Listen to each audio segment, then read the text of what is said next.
In a quiet village where tradition was law, a girl named Amara lived a life that was never truly hers.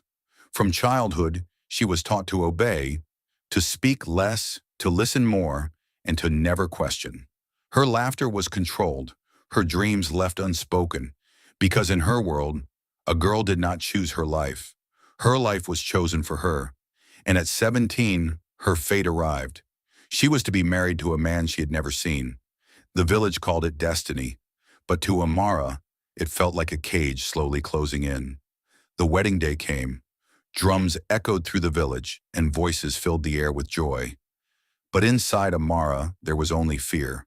They dressed her in red and gold, painted her hands, and made her look like a queen for a life she did not choose.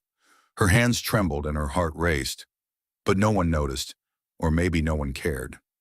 She walked toward the altar step by step, each one heavier than the last. Then suddenly the sky turned dark. Thunder roared, wind howled, and rain poured without warning. Chaos broke out.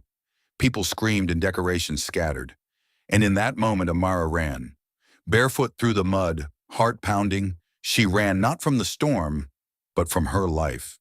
For the first time, she was not obeying. She was choosing. The forest was dark, cold, and endless. Branches scratched her skin, and her breath grew heavy, but she didn't stop. Then a voice called out behind her, "Wait!"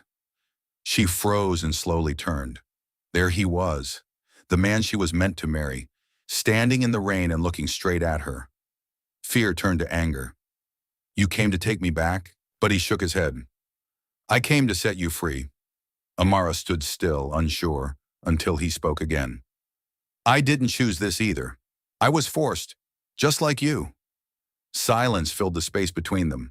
Two strangers with the same pain and the same prison. And in that moment, everything changed. He was no longer the enemy. He was just like her. That night, they stayed in the forest, not as bride and groom, but as two people finally free to speak. They shared their fears, their dreams, and their pain. And by morning, they made a choice. Not for tradition and not for family, but for themselves. They left the village behind. The journey was not easy. The road was hard and the future uncertain. But with every step, they grew stronger together. Not forced, not arranged, but chosen. Days turned into weeks and weeks into years. And somewhere along the way, their bond became something real, something deep, something they both chose. Love. Years later, Amara stood once again in a white dress, but this time her hands did not tremble, and her heart was calm. Because this time she was not being forced. She was choosing. She stood beside the man who once chased her into the storm, not to capture her, but to free her. And as she smiled, Amara finally understood that destiny is not something you are given. It is something you choose. And sometimes it begins the moment you decide to run.